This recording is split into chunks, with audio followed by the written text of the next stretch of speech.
Fala, torcedor alvinegro. Ontem o Ceará empatou com o São Paulo na Arena Castelão. Não era o resultado que a gente imaginava, nem queria.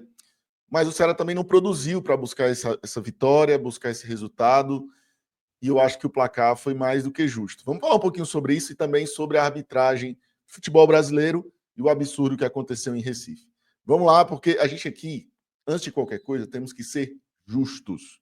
Não é sobre só o Ceará Sporting Clube, porque o Ceará está dentro de um ambiente.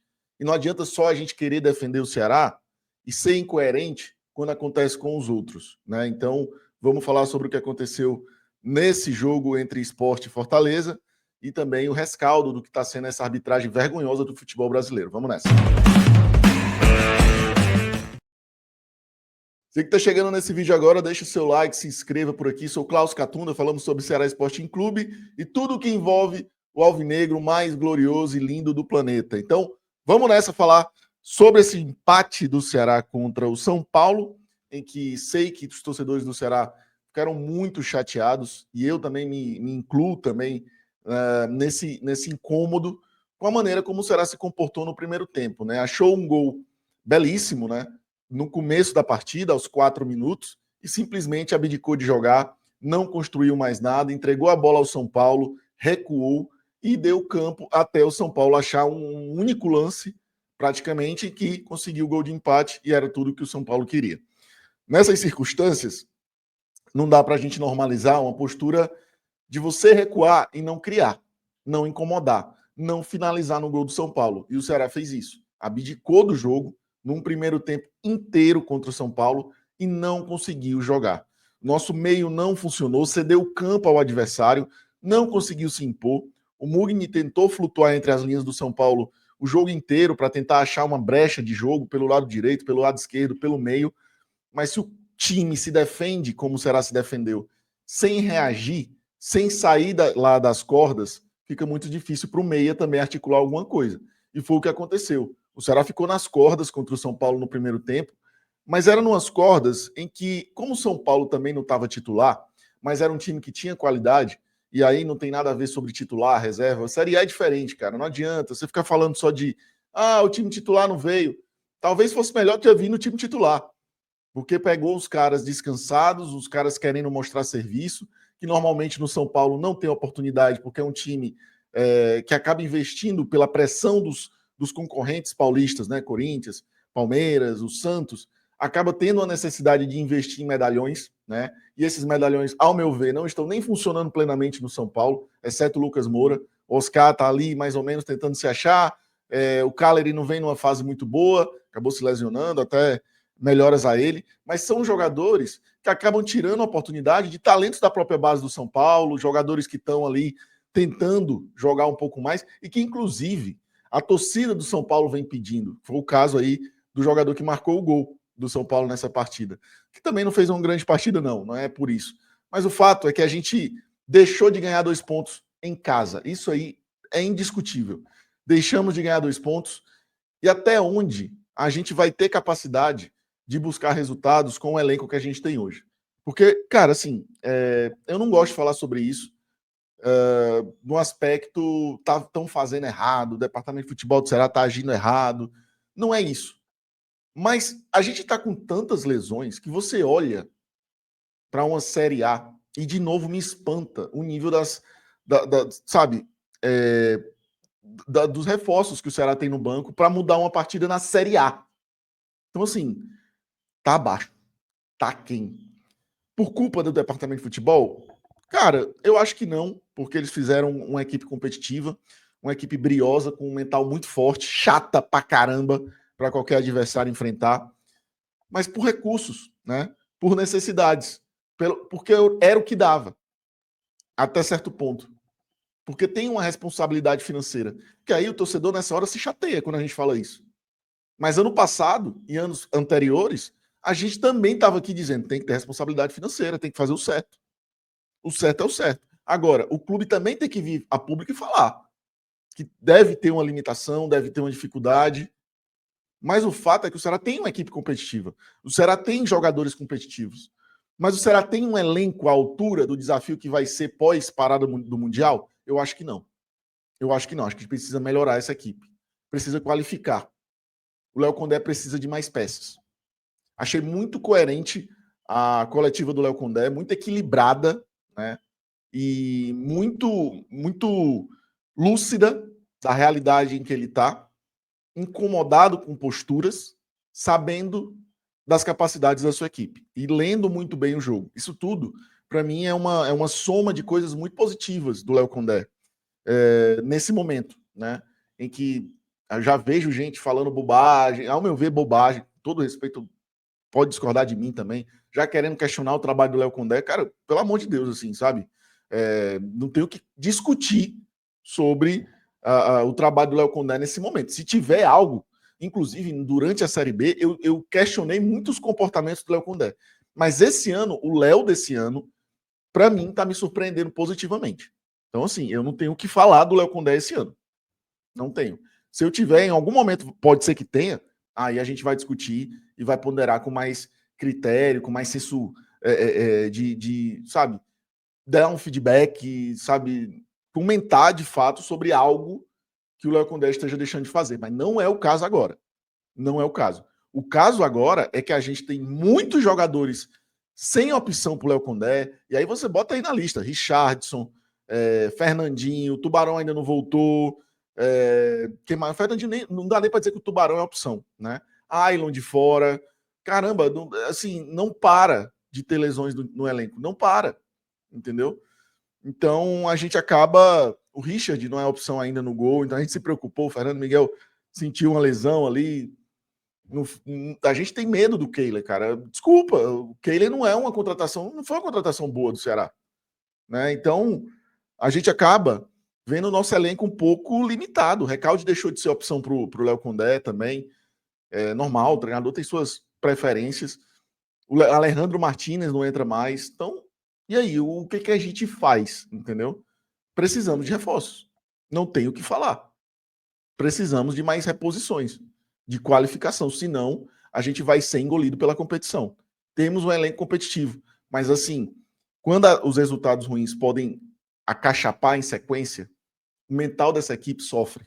O mental dessa equipe cede. A gente não pode deixar isso acontecer. Eu já vi acontecer vários anos de Série A com equipes do Ceará, inclusive 2022, que não eram uma equipe para cair, que era uma equipe forte, tecnicamente falando. Beleza, sei de todos os problemas internos e tudo que rolou. Mas não era equipe para cair. Estava recebendo em dia, fazendo tudo que era para ser feito por esses caras e eles rebaixaram o Ceará. Por quê? Porque o mental vai sendo destruído jogo a jogo que você não ganha, que você começa a perder em sequência, vira aquele espiral. Série A tem isso. Série A tem um momento que, se você não tiver culhão para jogar a Série A, você vai sendo jogado lá para o final da rabeta e vai para a zona de rebaixamento. E o Ceará não pode deixar isso acontecer. Precisa se qualificar, porque a gente está tendo lesões de jogadores que são muito importantes, cara. Muito importantes. E aí não dá para a gente ter aquela margem de, beleza, a gente estava trabalhando para ter 30 jogadores no elenco. Não sei se é suficiente. Acho que não é. Acho que a gente precisa buscar mais peças, talvez fazer algumas trocas também, né? Fazer saída de jogadores, chegada de novos. Mas é importante a gente se preparar muito bem para o pós-Copa. O pós-Copa me preocupa. Porque eu não quero que esses resultados que a gente está tendo agora, esses 8 pontos, sirvam, sabe, de uma zona de conforto que não deve existir. E eu não estou fazendo uma crítica, eu só estou fazendo um alerta. É um alerta de que não pode cair numa zona de conforto. Estamos bem, estamos na frente do Sport, do Vitória, do Fortaleza. Dane-se, a gente não está jogando contra eles agora. O campeonato é contra 20 equipes, eles estão entre as equipes e a gente precisa seguir pontuando. Não tem que olhar para os lados. E eu sei muito bem que esse departamento de futebol não faz isso. Alguns outros já fizeram, esse não. Então é importante a gente manter a concentração, o foco de que o trabalho ele segue sendo ativo, necessitando de reformas e reformulações para qualificar ainda mais, para melhorar o que já está sendo bem feito. Porque tem muito mais pontos positivos do que negativos, mas tem negativos. E a gente não pode só jogar para debaixo do tapete. Se tem um elefante na sala, a gente tem que comentar sobre ele. E aí a gente tem que puxar esse elefante e discutir sobre as necessidades ainda que existem de lacunas no elenco do Ceará. E existem. Então, fica aí o alerta desse jogo contra o São Paulo, porque quando você tem ali no segundo tempo até uma posse maior de bola, um controle maior do jogo, você não conseguir produzir, e as opções que você tem no banco são o Guilherme, o menino da base, as primeiras opções do Condé, tá? Os primeiros que entraram. Foi o Matheus Araújo e o Guilherme. Eu me preocupo. Eu acho que esses garotos não têm que carregar ainda essa responsabilidade de mudar a dinâmica de um jogo. Então, acho que ficou muito claro para mim uma necessidade de mais reforços, porque alguns também não funcionaram, como é o caso do Rômulo, o próprio Martinez, que o Léo Condé já não está usando. São jogadores que vieram com essa expectativa de serem úteis, né? Mas que não estão sendo. Infelizmente, faz parte da estatística. A gente contratou um novo time. Então a gente vai errar. Naturalmente, o departamento de futebol vai errar. É estatístico, o futebol é subjetivo. São muitas variáveis. Infelizmente, o Rômulo não encaixou, o Martinez não tem sido útil, mas não é que eles estejam descartados, é que nesse momento eles não estão conseguindo render, né? Mas enfim, página virada, agora é o jogo contra o Palmeiras, próxima quarta-feira, Copa do Brasil, vamos ver como é que monta essa equipe para que a gente não sofra o desgaste do jogo contra o Vitória também, que é importantíssimo para o Ceará em casa, contra uma equipe ali que você joga, né, uma partida direta, né? Então a gente tem que ter muita atenção para buscar a vitória também contra o Vitória.